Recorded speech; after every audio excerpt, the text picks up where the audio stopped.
अस्सलामुअलैकुम my dear students. I hope कि आप सब अच्छे से होंगे और अपनी पढ़ाई को कंटिन्यू करते होंगे। बेटा, जैसा कि आप जानते हो कि लास्ट वाले लेक्चर में हमने बात की थी रिगार्डिंग नॉमेनक्लेचर, जिसमें मैंने आपको बोला था नॉमेनक्लेचर क्या होता है। फिर हमने बेटा लोकल नेम्स की बात की थी, लोकल नेम्स के एडवांटेजेस, लोकल नेम्स के डिसएडवांटेजेस, इनके मुतालिक हमने बात की थी। फिर साइंटिफिक नेम्स, उनके मुतालिक हमने बात की थी। फिर फाइनली हमने बात की थी बेटा रिगार्डिंग बाइनोमियल नॉमेनक्लेचर, जिसमें बेटा मैंने आपको बताया था कि बाइनोमियल नॉमेनक्लेचर को कैरोलस लीनियस ने इंट्रोड्यूस किया 1751 में। फिर हमने ये भी बता दिया था प्लांट्स के लिए बाइनोमियल नॉमेनक्लेचर का आगाज कब हुआ, एनिमल्स के लिए बाइनोमियल नॉमेनक्लेचर का आगाज कब हुआ।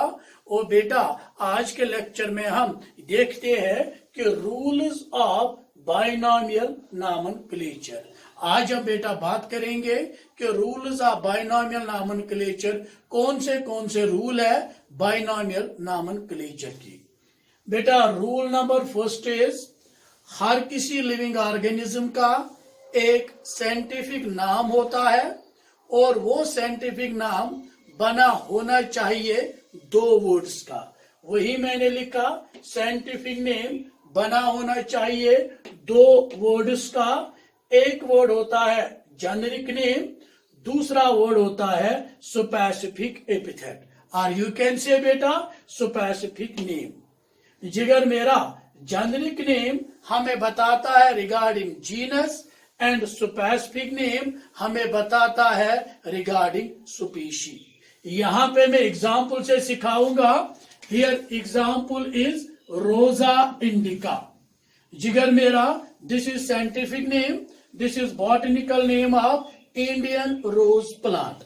बेटा यहाँ रोजा जेनेरिक नेम है, इंडिका स्पेसिफिक नेम है। जिगर मेरा रूल नंबर टू है कि हमें पहले लिखना है जेनेरिक नेम, उसके बाद लिखना है स्पेसिफिक एपिथेट। यानी जेनेरिक नेम, मैं बेटा ऐसे कहूं, generic name is written first. Generic name is written first. पहले generic name लिखेंगे, is written first, followed by specific name, और इसके बाद हम लिखेंगे बेटा specific name. That means बेटा साइंटिफिक नेम लिखने का प्रोसीजर ये है, पहले हमें जेनेरिक नेम लिखना है, फिर उसके बाद स्पेसिफिक नेम। इसका मतलब बेटा ये भी हुआ, अगर मैं ऐसे लिखूं इंडिका रोजा, अगर मैं बेटा ऐसे लिखूं indica Rosa, then it is totally wrong, क्योंकि यहां पे मैंने बेटा पहले स्पेसिफिक नेम लिखा फिर जेनेरिक नेम लिखा, जबकि बेटा रूल हमें सिखा रहा है पहले हमें जेनेरिक नेम को लिखना है, उसके बाद स्पेसिफिक नेम को। तो बेटा right thing is Rosa indica, क्योंकि पहले जेनेरिक नेम को लिखना है, उसके बाद स्पेसिफिक नेम को। जिगर मेरा रूल नंबर थर्ड, यहां पे अगर आप ध्यान रखोगे बहुत इंपॉर्टेंट है, बहुत इजी है। रूल नंबर थर्ड अगर मैं उसकी बात करूं, rule number third is generic name का पहला अल्फाबेट हमें कैपिटल लिखना है और स्पेसिफिक नेम का पहला अल्फाबेट हमें स्मॉल लिखना है।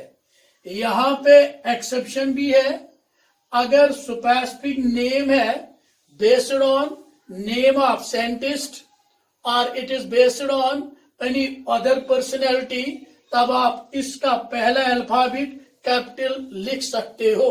लेकिन बेटा वो एक्सेप्शन है, ओरिजिनल रूल जो आप याद रखोगे कि जेनेरिक नेम का पहला अल्फाबेट आपको कैपिटल लिखना है, यानी जो जेनेरिक नेम है, जेनेरिक नेम इसका फर्स्ट फर्स्ट अल्फाबेट आपको कैपिटल लिखना है, और बेटा जो स्पेसिफिक नेम है, स्पेसिफिक नेम, इसका पहला अल्फाबेट आपको स्मॉल लिखना है। This is rule number 3। और यहां पे एक्सेप्शन मैंने बोल दी कि अब हम कब इसका पहला अल्फाबेट कैपिटल लिख सकते हैं। बेटा रूल नंबर 4 इज उस ऑथर का नाम, उस साइंटिस्ट का नाम जिसने साइंटिफिक नेम दिया हो। मैं आपको यह समझा दूं, उस साइंटिस्ट का नाम, उस ऑथर का नाम जिसने ये साइंटिफिक नेम दिया है, उसका नाम हम स्पेसिफिक नेम के पीछे लिखते हैं इन शॉर्ट फॉर्म। मैं यहां पे एक एग्जाम्पल से बेटा सिखाऊंगा। मेंजिफेरा, देखिएगा जिगर मेरा, Mangifera indica, Mangifera indica. This is scientific name of mango, this is botanical name of mango. इसके पीछे बेटा मैं लिखूंगा LINN, लिन, यानी लीनियस। इसका मतलब ये हुआ जो मेंजिफेरा इंडिका साइंटिफिक नेम है, ये दिया है लीनियस ने। वही हमारा चौथा रूल है बेटा, उस ऑथर का नाम जिसने नॉमेनक्लेचर दिया है, उसका नाम हम साइंटिफिक नेम के पीछे लिखते हैं, but in short form. Full name नहीं लिखना है, उस नाम को हमें शॉर्ट फॉर्म में लिखना है।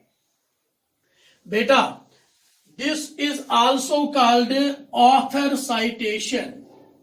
जिगर मेरा, इसको हम ये भी कहते हैं ऑथर साइटेशन, यानी ऑथर का नाम जिसने नॉमेनक्लेचर दिया है, उसको साइंटिफिक नाम के पीछे लिखते हैं इन एब्रिवेटेड, और we can say in short form. बेटा rule number 5, rule number 5 of binomial nomenclature is, अगर हम इस साइंटिफिक नाम को हाथ से लिखेंगे तब हमें generic name and specific name को अलग अलग अंडरलाइन करना है, जैसा मैंने यहां पे किया।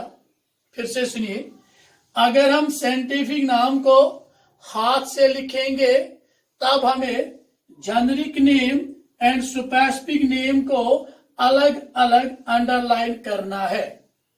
हाउएवर, अगर हम इसको कंप्यूटर वगैरह पे कहीं पे प्रिंट करेंगे, then we have to print it in italics, print it in italics,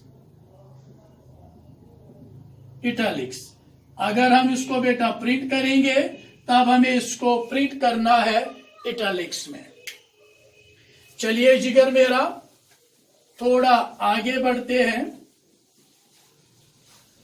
अगर बेटा मैं यहां पे बात करूं रिगार्डिंग वन मोर रूल, यानी रूल नंबर 6, अगर जिगर मेरा रूल नंबर 6 देखेंगे बाइनोमियल नॉमेनक्लेचर का, that's called law of validity, law of validity. बेटा ये रूल क्या कहता है?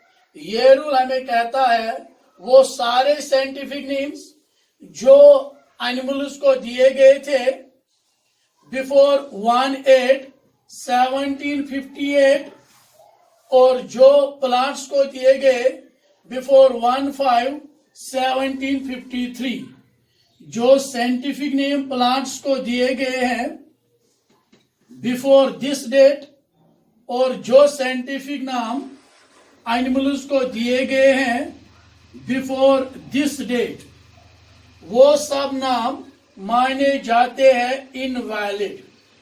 जो भी नाम इन डेटों से पहले दिए गए हैं प्लांट्स और एनिमल्स को, उन नेम्स को हम मानते हैं invalid. And this law is called law of validity. जो नाम इन डेट्स के बाद दिए गए हो प्लांट्स एंड एनिमल्स को, उन्हीं को हम वैलिड मानते हैं। जिगर मेरा, एक और रूल ये भी है कि हमें साइंटिफिक नेम को डिराइव करना है। जो साइंटिफिक नेम है, scientific name should be scientific name should be derived from Latin or Greek language।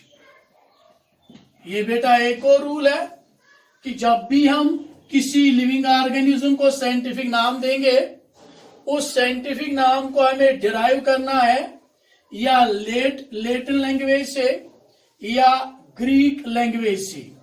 अब आप कहोगे सर क्यों हम साइंटिफिक नाम को लेटिन या ग्रीक लैंग्वेज से ही डिराइव करेंगे? उसका रीजन ये है, लेटिन और ग्रीक आर डेड लैंग्वेजेस। उसका रीजन बेटा ये है कि ये डेड लैंग्वेजेस है, यानी इनकी मीनिंग चेंज नहीं होगी। जैसे इंग्लिश वर्ड्स की मीनिंग चेंज होती रहती है, इनकी मीनिंग चेंज नहीं होगी। दूसरा रीजन ये भी था कि यही लैंग्वेज थी उस टाइम उसके साइंटिस्ट्स की जब बाइनोमियल नॉमेनक्लेचर दिया गया था। अब बेटा यहां पे ये भी वर्जन है कि अगर हमने साइंटिफिक नेम को किसी और लैंग्वेज से डिराइव किया, तब हमें उसका पैटर्न चेंज करना है एज पर लेटिन। यानी ये वर्जन भी है, if scientific name is derived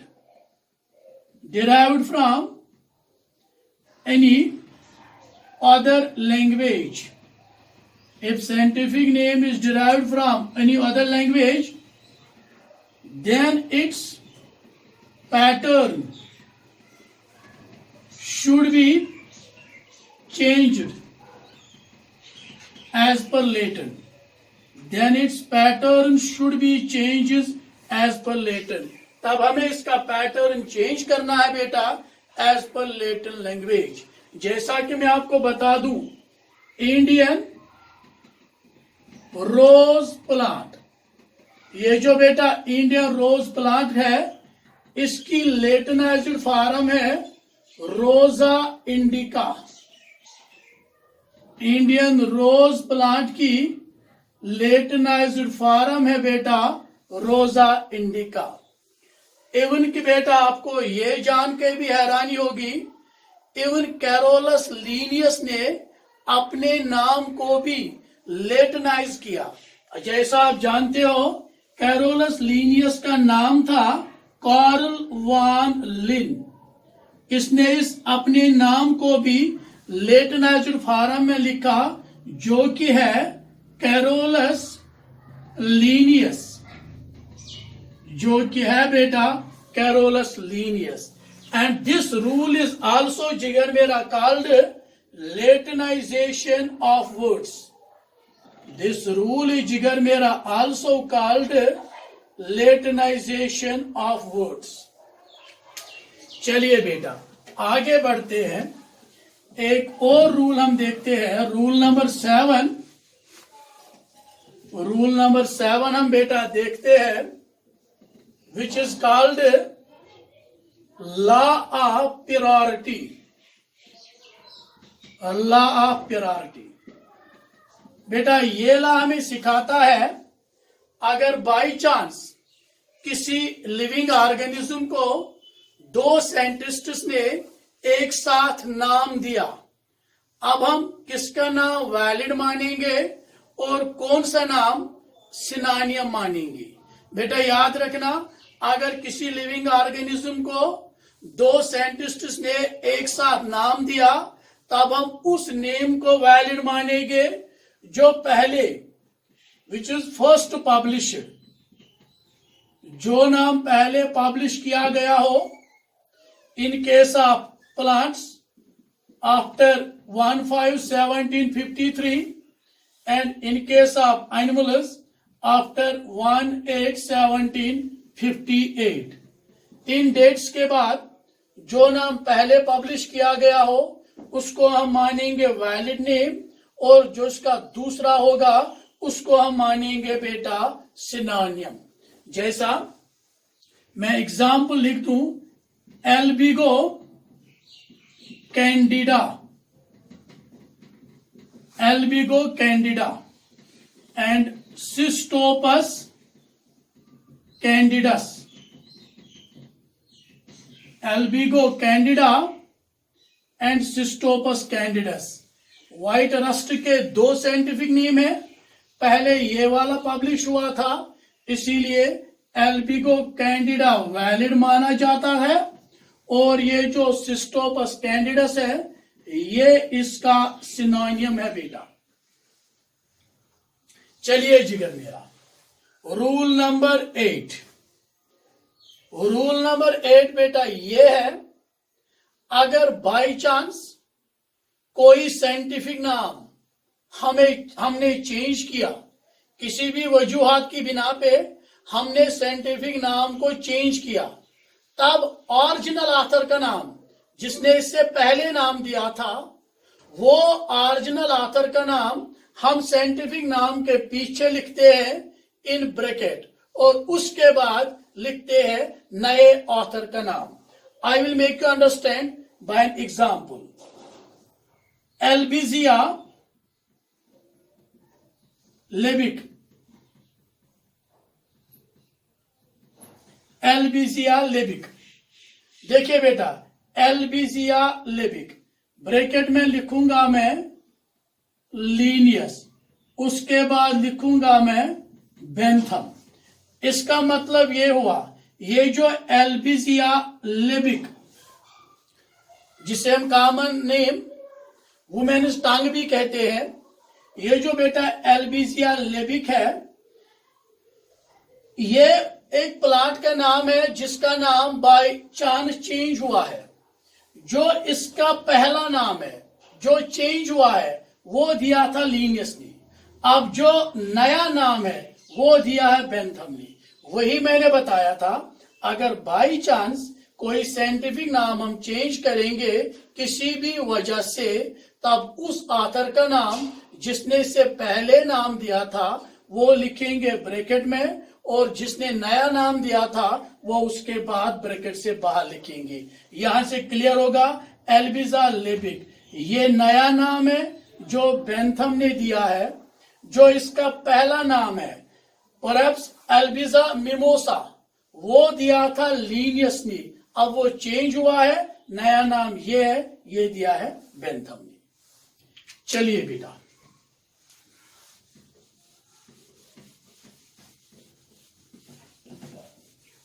चलिए जिगर मेरा, rule number 9। Rule number 9 is, no two species can have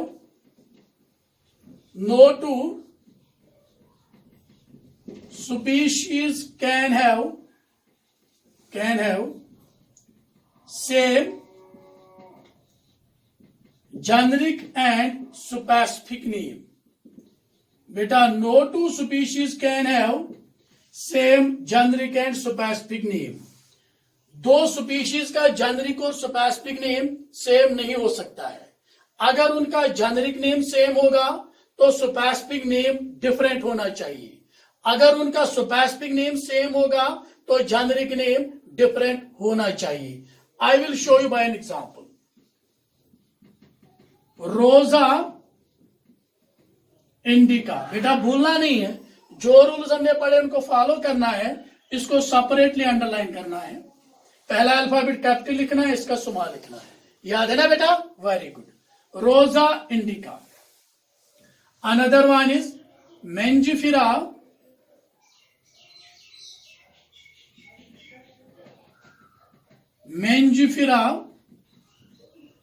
indica. I will quote one more example. Panthera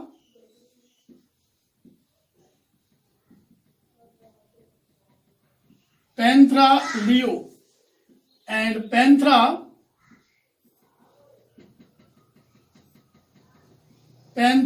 tigris। Follow करने बेटा रूल्स को। चलिए जिगर मेरा, दोनों पे नजर डालिए। यहां पे स्पेसिफिक नेम सेम है लेकिन जेनेरिक नेम डिफरेंट है। यहां पे जेनेरिक नेम सेम है लेकिन स्पेसिफिक नेम डिफरेंट है। वही हमने रूल कहा था, no two species can have same generic and specific name. अगर उनका जेनेरिक नेम सेम है, स्पेसिफिक नेम डिफरेंट होना चाहिए। अगर उनका स्पेसिफिक नेम सेम है, जेनेरिक नेम डिफरेंट होना चाहिए। बेटा यहां पे मैं एग्जांपल लिख दूं, ये देखिए आप, रैटस, रैटस, रैट का जोलॉजिकल नेम है, या मैं लिख दूं नाजा, नाजा, नाजा, नाजा, नाजा, इंडियन कोबरा का नाम है। यहां देखिए बेटा आप, इन दो एग्जांपल्स में यहां पे generic and specific name same है। रैटस, रैटस, नाजा, नाजा, गोरिल्ला, गोरिल्ला, कैटला, कैटला, बहुत सारे एग्जांपल्स है जहां पे generic and specific name same है। बेटा नीट के लिए याद रखना, अगर generic and specific name same होगा then this is called tautonymus. Then this is called tautonymus. Several times asked in your NEET कि tautonymus क्या होता है। अगर जेनेरिक नेम और स्पेसिफिक नेम सेम होगा तो उसको हम कहते हैं tautonymus। बहुत बार नीट में पूछा गया है बेटा tautonymus। ये भी याद रखना जिगर मेरा, मैंने एग्जाम्पल दी रैटस, रैटस, नाजा, नाजा, मैंने एग्जाम्पल दी कैटला, कैटला, गोरिल्ला, गोरिल्ला। बेटा अगर आप थोड़ा सा कंसंट्रेट करोगे, मैंने जो भी एग्जाम्पल दी ना जिगर मेरा, वो एग्जाम्पल मैंने एनिमल्स की दी। मैंने कोई भी एग्जाम्पल प्लांट्स की यहां पे कोट की ही नहीं। यहां से आपको क्लू मिला होगा जिगर मेरा कि टाटोनिमस एप्लीकेबल है एनिमल्स के लिए, प्लांट्स के लिए बेटा टाटोनिमस एप्लीकेबल नहीं है। यह भी नीट में आया है कि टाटोनिमस is applicable only to animals. It is applicable only to animals and it is not applicable to plants. Tautonymus is not applicable to plants. Remember the point, so much important for your need. चलिए जिगर मेरा, एक और rule है, अहम rule है, ध्यान रखिएगा। रूल नंबर 10 में बता दूंगा। रूल नंबर 10 है जिगर मेरा, जेनेरिक नेम और specific name should not be less than 3 alphabets और more than 12 alphabets. Should not be less than 3 alphabets or more than 12 alphabets. बेटा इंपॉर्टेंट रूल है कि ये जो जेनेरिक नेम है ये न 3 अल्फाबेट से कम होना चाहिए, या जो स्पेसिफिक नेम है ये 3 अल्फाबेट से कम नहीं होना चाहिए, न ये 12 अल्फाबेट से ज्यादा होना चाहिए।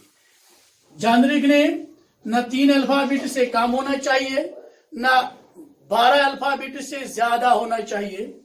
स्पेसिफिक नेम न 3 अल्फाबेट से छोटा होना चाहिए, न 12 अल्फाबेट से लंबा होना चाहिए या बड़ा होना चाहिए।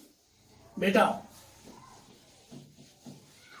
एक और रूल है, ये अलग भी हम बाद में डील करेंगे। टाइप स्पेसमैन, टाइप स्पेसमैन जिन्हें हम कहेंगे हर्बेरियम शीट्स, हर्बेरियम शीट्स। बेटा जो टाइप स्पेसमैन है of newly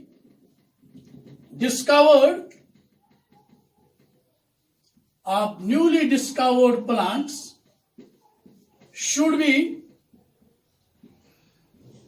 placed in herbarium. Should be placed in herbarium. इसका मतलब क्या है बेटा, टाइप स्पेसमैन यानी herbarium sheets of newly discovered plants should be placed in herbarium. अभी बेटा आपने हर्बेरियम नहीं पढ़ा है, आगे के लेक्चर में जब हम टैक्सोनॉमिक एड्स पढ़ाएंगे तो वहां पे इंशाल्लाह आपको हम हर्बेरियम भी पढ़ाएंगे, बॉटनिकल गार्डन्स भी पढ़ाएंगे। यहां पे अभी इतना याद रखिए, हर्बेरियम होता क्या है, हम प्लांट्स को लाते हैं, कलेक्ट करते हैं, फिर उनको ड्राई करते हैं, फिर उनको पेस्ट करते हैं ऑन हर्बेरियम शीट। अलग टॉपिक में मैं सिखा दूंगा। फिर ये जो हर्बेरियम शीट होता है, इस हर्बेरियम शीट के राइट कॉर्नर पे एक लेबल होती है, उस लेबल में इस प्लांट के मुतालिक हम डिस्क्रिप्शन लिखते हैं। फिर इन हर्बेरियम शीट्स को हम रखते हैं इन हर्बेरियम, वो आगे पढ़ेंगे कि इन्हें कैसे स्टोर करेंगे हर्बेरियम में। फिलहाल आप इतना याद रखिए, जो भी नया डिस्कवर्ड प्लांट होगा उसका हम हर्बेरियम शीट बनाएंगे और उसको स्टोर करेंगे हर्बेरियम में। अब आप बोलोगे सर क्यों हर्बेरियम में स्टोर करेंगे, उससे हमारा फायदा क्या होगा? फायदा ये होगा कि वो फ्यूचर में हमें आइडेंटिफिकेशन, नॉमेनक्लेचर वगैरह के काम आएगा वो हर्बेरियम शीट। बेटा